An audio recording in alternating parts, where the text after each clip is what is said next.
in the fake news is that, well, they only gave him diplomatic immunity in late 2020 after he was captured. That's absolutely false.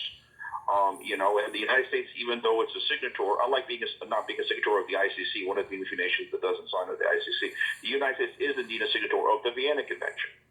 And so that means that all of our diplomats, like most of the diplomats in the world, are under diplomatic immunity. And so that puts all our diplomats at risk. And the United States first violated it in recent history in 2019. Garland knows that I was one of the ones that was defending the Venezuelan embassy in Washington, D.C., that they eventually illegally took over after the rupture of diplomatic relations with Venezuela. And so that was a violation of the Vienna Convention then. Now we see a diplomat who 2 years prior to his capture had been functioning as a diplomat and trying to help and bring aid to his people, that they've captured him and not respected diplomatic immunity, and he wasn't even coming to the United States. They kidnapped him in a third country and brought him here. This is unprecedented, and it is very dangerous, and it puts all of our diplomats at risk for retaliatory action in other nations. Your thoughts on this in light of what happened recently with the U.S. Going down to Venezuela and trying to, and I'm going to use this word guardedly, strike a bargain for oil, when it seems to me like it was still mafia tactics, because, the first part of the bargain's got to be you give our diplomats back. But your thoughts on this in light of the U.S.'s failed attempt, and add this, in arguing that Juan Guaido was the legitimate president, and when they needed something, they actually had no choice but to recognize the legitimate president. Your thoughts on all of that? Absolutely. Garland, I was telling you the other day that it's been about a year and a half that Guaido is not only no longer part of the National Assembly, he was elected out. He was thrown out of his own party.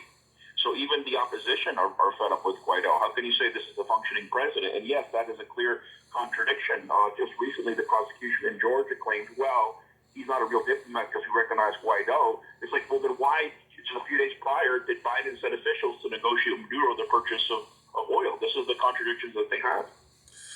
The ICC opens a probe into Venezuela, signs cooperation deal with the Maduro government. The Venezuelan government disagreed with the Hague-based court opening a formal investigation, but respected the decision and called for positive complementarity. The Maduro government and the ICC signed a memorandum of understanding to facilitate cooperation after Chief Prosecutor Karim Khan decided to open a full-scale investigation to alleged human rights abuses in Venezuela. This, to me, speaks volumes in terms of how President Maduro respects the rule of law. Absolutely. His government has nothing to hide. They're in cooperation with the ICC, even if they don't agree with their initial findings. And one of the things I found out when I was observer last year is that they have an organ of the government that's completely independent of the Socialist Party that's in power there in most of the regions. It's the CNE. And just as there's an independent organ of the CNE, there's an independent organ of the Truth and Justice Commission that back in 2017 investigated all these allegations of if the state was too rough on a lot of the protesters who were committing active sabotage and terrorism. And they found that only 28% of the deaths were caused by security officials, in many cases of self-defense.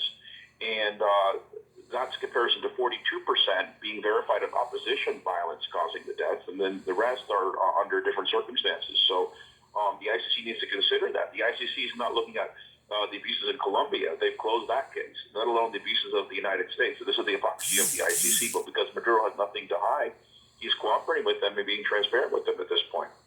One of the things that happened today is the UN voted that to throw Russia off of the Human Rights Committee, I believe it was.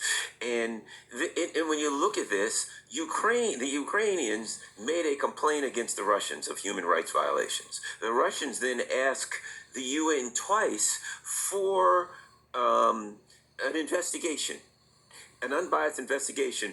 The UN refused an investigation, but then pretty much found the Russians guilty. When you look at these kinds of things, does it cause you to look at the International Criminal Court, the UN, etc., to look at some of these international bodies as nothing more than tools for the U.S. empire?